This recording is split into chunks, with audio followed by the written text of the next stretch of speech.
भविष्य को लेकर इसकी आपकी क्या प्लानिंग है? आपको जानकर प्रसन्नता होगी, मध्य प्रदेश एकमात्र ऐसा राज्य है इसमें कोरोना काल में जिन उद्योगों ने मैन्युफैक्चरिंग और अपना कार्य चालू रखा प्रोत्साहन उनको इंकरेज कर रहे हैं, इंसेंटिव दे रहे हैं। और जहाँ तक उद्योग बंद होने का सवाल है, ये सिर्फ कोई स्थानीय समस्या नहीं है, कोरोना वैश्विक महामारी है, लेकिन हमारी उद्योग नीति अच्छी है, उसको हम और बेहतर करने के लिए भी कार्य कर रहे हैं। अभी कई वेबिनार हम लोगों ने किए हैं, विभिन्न श्रेणी के उद्योग, चाहे फूड प्रोसेसिंग हो, चाहे फार्मास्यूटिकल हो, चाहे डिफेंस सेक्टर हो, इन तमाम विशेषज्ञों से, एक्सपर्ट से और जो यहाँ भी कार्य कर रहे लोगों से हमने चर्चा करी, उनके सुझाव लिए हैं। और आने वाले समय में संपूर्णतः नवीन अपग्रेड उद्योग नीति आने वाली है। मध्य प्रदेश में अच्छे निवेश की संभावना है, जैसे मैंने आपको बंगाल का उदाहरण दिया। हम फर्मा पार्क को लेके काफ़ी संजीदा हैं। 3 राज्यों को फर्मा पार्क में जगह मिलेगी, ये चयन होगा। मध्य प्रदेश अभी जो हमारी स्थिति है, तकरीबन 100 मार्क्स लेने की स्थिति में हम लोग हैं।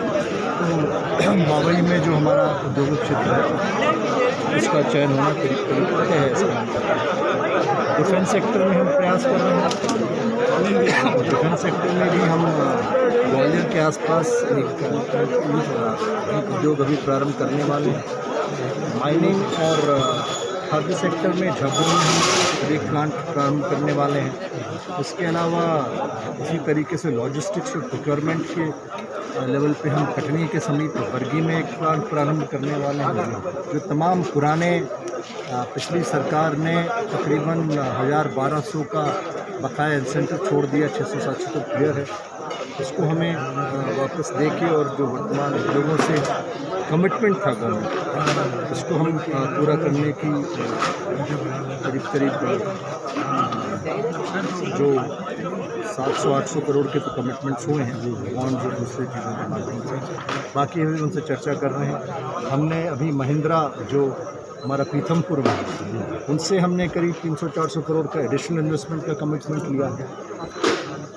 इस प्रकार से समूचे क्षेत्र में जहाँ जहाँ हमें संभावना मिले, सीमेंट सेक्टर में ऑलरेडी अल्ट्राटेक और बिरला बड़ी कंपनीज़ हैं, और कुछ नई कंपनीज़ को भी हमने रीवा और आसपास के क्षेत्र में इनवाइट किया है, और वो आने की सहमति उनकी करीब फाइनल हुई, लैंड अलॉटमेंट्स हो गए हैं। इस प्रकार से समूचे प्रदेश में जहाँ जहाँ भी संभावना है, कुछ टेक्सटाइल सेक्टर में भी हम साउथ इंडिया में अधिकांश टेक्सटाइल इंडस्ट्री हुआ करती है, उनको भी हमने इन्वाइट किया और वो लोग भी तैयार हैं। तो विभिन्न सेक्टरों में हम प्रयास करें कि जहाँ भी जो भी व्यक्ति कहीं भी निवेश कर चुके, पूरा देश है। इसके अलावा चाइना से जो मोहभंग हुआ है विश्व का, हमारी बहुत सी फार्मास्यूटिकल कंपनी चाइना चली गई, उनको हम वापस लाने हेतु प्रयासरत हैं। बाकी भी जो उद्योग वहाँ थे, क्योंकि वहाँ से हटेंगे, कंपटीशन तो विश्व का है मैं समझता हूँ, लेकिन उनको हम यहाँ लाने के लिए अच्छी पोजीशन में है। मध्य प्रदेश का सबसे बड़ा एडवांटेज है, हम देश के मध्य में हैं।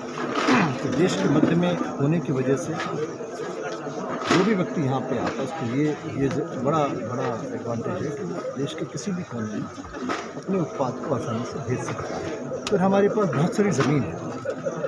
हमारी जो बिजली की रेट है वो गुजरात वगैरह दूसरे राज्यों के बनस्पत कम है, और हमारे पास स्किल्ड लेबर भी काफ़ी है, हमारे पास सेमी स्किल्ड लेबर भी है, हमारे पास में टेक्निकल ट्रेन मैन पावर भी, हमारे पास तमाम इंजीनियरिंग इंस्टीट्यूट, मेडिकल कॉलेज काफ़ी, तो मेरे ख्याल से अच्छी संभावना है। हम उन्हीं सबको केंद्रित करके आगे कार्य करेंगे। मेरा अगला प्रश्न ये है कि जैसे हमारे सेंट्रल गवर्नमेंट में मोदी जी महिलाओं के लिए कई तरह की योजनाएं चला रहे हैं, आप उद्योग को लेकर कितने % महिलाओं को उसमें भागीदारी बनाएंगे? देखिए, भागीदार वुमेन एंटरप्रेन्योरशिप एक स्पेसिफिक और निश सेगमेंट है, उसके लिए अलग पॉलिसीज है, उनको एनकरेज हम कर रहे हैं। लेकिन अधिकांश ये जो आपने विषय छेड़ा, ये MSME में है, यानी बड़ा जो हेवी इंडस्ट्री और प्लानिंग है वो 50 करोड़ से ऊपर की इंडस्ट्री। अधिकांश जो स्टार्टअप्स की आप बात कर रहे हैं जी, मेरे ख्याल से ये श्रेणी MSME में है या स्मॉल स्केल इंडस्ट्रीज़ में है, उसके सेक्रेटरी जी माननीय मंत्री जी हैं, पूरी प्रयत्नशील है। हम बड़ी इंडस्ट्री में फॉर एग्जांपल नवीन ऊर्जाकरण में सोलर सेक्टर में देख रहे हैं। सोलर सेक्टर के अलावा हम देख रहे हैं कि भविष्य में पर्यावरण को प्रदूषण से बचाने के लिए इलेक्ट्रिक कार्स का एक चलन आएगा, क्योंकि जो फॉसिल फ्यूल से कहते हैं उसकी जगह हम बायोफ्यूल का इंकरेज करेंगे और उससे जो प्रदूषण है वो भी कम होगा। और दूसरा, हमारा देश एक बहुत बड़ा हमारा फॉरेन एक्सचेंज इसमें जाता है कि हम बाहर से कच्चा तेल आयातित करते हैं। हम ये भी देख रहे हैं कि बदलाव में भी हम इसको टारगेट कर रहे हैं कि हम बायोफ्यूल पार्क की तरफ जा रहे हैं। उससे क्या होगा कि उसके तमाम उत्पाद खाद में भी काम आते हैं, उसका उत्पाद आपका इथेनॉल में काम आता है। इथेनॉल एक फ्यूल ऑल्टरनेटिव है। फॉसिल फ्यूल्स और बायोफ्यूल्स का मिक्स जब आप कर देंगे तो टारगेट हमारे माननीय प्रधानमंत्री जी का और जो धर्मेंद्र प्रधान जी हमारे पेट्रोलियम मिनिस्टर हैं, उनका टारगेट है कि आने वाले कुछ वर्षों में हम उसको 20% तक ले जाएं, फॉसिल फ्यूल और बायोफ्यूल का मिक्स। अभी हम 5% तक पहुँचे। हमारी बड़ी बड़ी जो रिफाइनरीज़ हैं हमारे पास में मध्य प्रदेश में बीना है। बीना में ओमान से टाइप था, उनकी पाइपलाइन गई, आप लोग जानते हैं।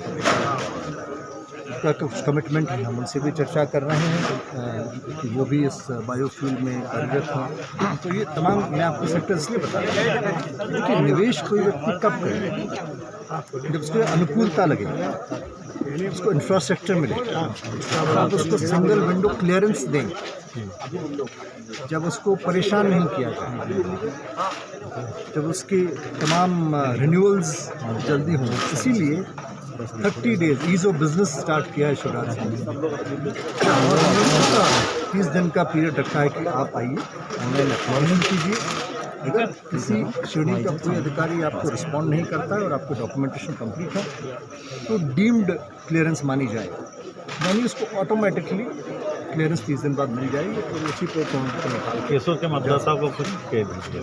केसुर के मतदाताओं को मैंने बहुत कुछ कहा है मन से, मतलब बदलाव विधानसभा से आप विधायक हैं, मैंने कॉलेज की बात उनसे कही है, उद्योग मैंने मंत्री भी हैं, हरेली के लिए उनसे बात कही है, मैंने तमाम पानी की टंकी के लिए उनसे बात कही, तमाम चीज़ों की मैंने उनसे बात कही। तो केसुर एक ज़माने में बहुत प्रमुख केंद्र हुआ करता था, लेकिन अब केसुर के अधिकांश लोग जो बड़े व्यवसायी थे इंदौर शिफ्ट हो गए हैं।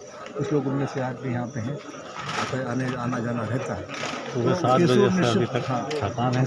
केसुर निश्चित तौर पे बेहतरी की ओर है। जहाँ जो भी संभावनाएं होगी हम उनको पूर्णता पोटेंशियल उसका यूटिलाइज करेंगे। इस समय सबसे बड़ी चुनौती क्या है?